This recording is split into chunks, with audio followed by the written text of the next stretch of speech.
y'all. So, do y'all know that song, Beyonce's song, Love on Top? Yeah. Yes, right? So last summer, that was like my jam. I loved it, played it all the time. And so I got really excited when she performed it at the VMAs. And she like announced to the world that she was preggo. And there she was, this glowing, radiant woman, literally full of life. And I remember watching her and thinking, I can relate to that. I know what it is to at least look like a glowing, radiant, pregnant woman. For a long time, I was skinny fat, which is where you're skinny everywhere and you have a little, like right there. And so it was starting to get bad because people, strangers, were coming up to me on the street to talk about my pregnancy. Like men on the street, hey sister, congratulations.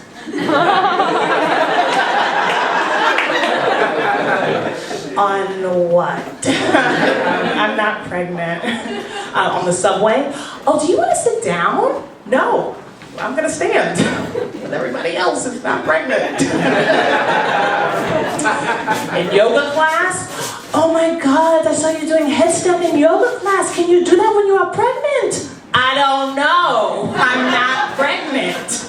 And so one day I'm walking down the street and I'm wearing this yellow empire waist sundress, loving my life.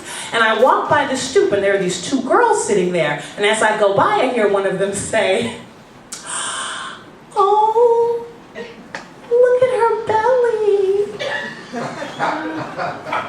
And I turn and she says, how many months are you? 3. And I keep walking. And from then on, I am pregnant. Hey, sister, congratulations. Thank you. Do you want to sit down? Yes, please, thank you. And I was like, Ronica, what are you doing? You cannot go around New York pretending to be a pregnant woman. Like, you have to go to the gym. So I start working out like crazy, and I'm like doing everything. I'm running, I'm doing yoga, Pilates, you name it, I'm doing it. And one day I'm in yoga class, and we're all on the floor, we're on our bellies, and we're doing bow pose, we're stretching and releasing, and the teacher comes over and she gives me this adjustment, and she presses on my back. And when she releases, I feel every muscle in my torso contract so hard that I'm rendered immobile and brought to tears.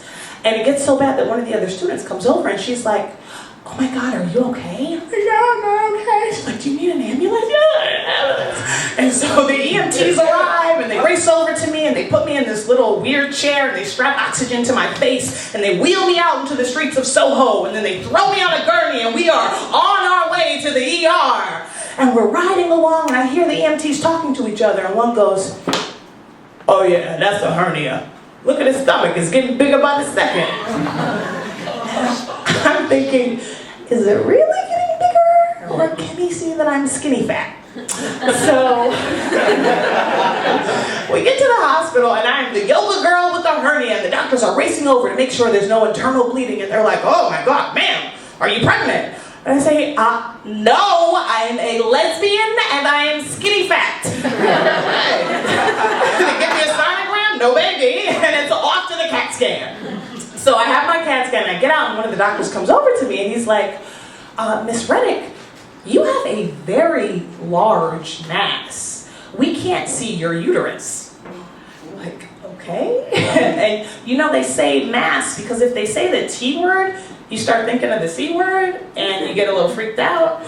But I was already a little freaked out, and I was like, but I'm not sick, right? Because I feel great. I was just working out. And they were like, well, we won't know until we like cut you open, take it out and test it. So I'm like, okay. So I call my mom, she comes up on the bus and she stays with me.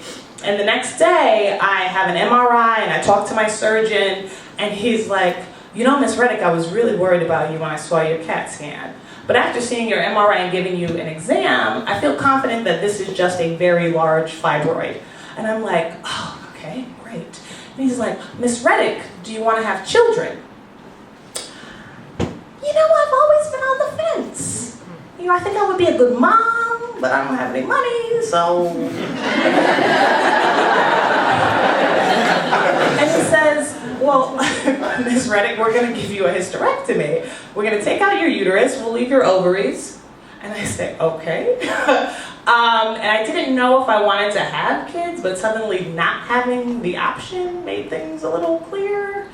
And what was so funny is I was about a week away from being rendered infertile, but I was giving off every sign of fertility. My stomach was so swollen at that point that it was about 35 inches. And I was on what would presumably be my last period from all of the stress of everything. And all of the doctors and student doctors and residents kept coming into my room asking to touch my belly. Miss Reddick, we hear you have a very impressive mass. Would you mind if we just, sure, go right ahead. So it was sort of a rough week waiting for that surgery, but my mom was there and it was great. The day of the surgery arrives, everything goes great.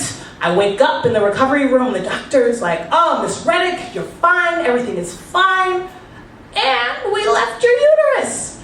Yes! Apparently they went in and there were about 7 or 8 tumors all together, and most of them were about baseball sized, which is normal for fibroids. But the star of the show, Hungry Jack, as I like to call him, he was a 7-pound, 8-ounce wonder growing on a giant stalk on the outside of my uterus. And they thought he got so big by latching on to my bowels and getting a steady blood supply.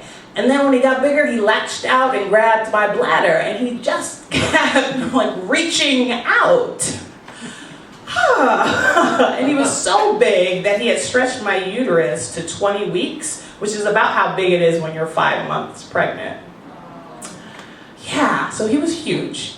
And I remember I was at home convalescing with my mom, and we're watching the VMAs, and there is Beyonce singing Love on Top with her fabulous pregnant self.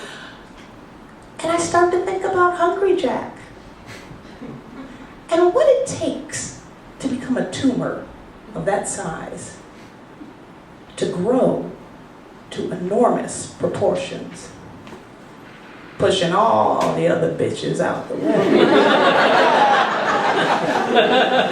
By bitches, I mean my vital organs.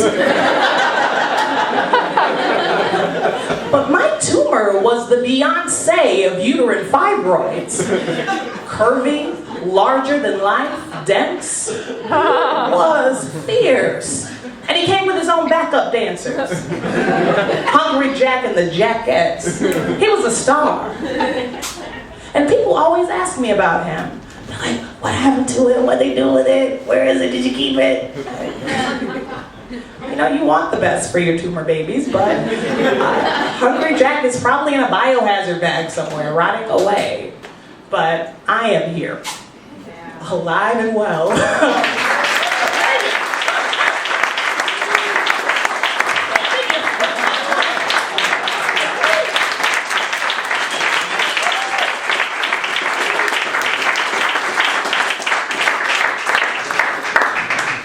Give it up for Ronica Reddick, ladies and gentlemen.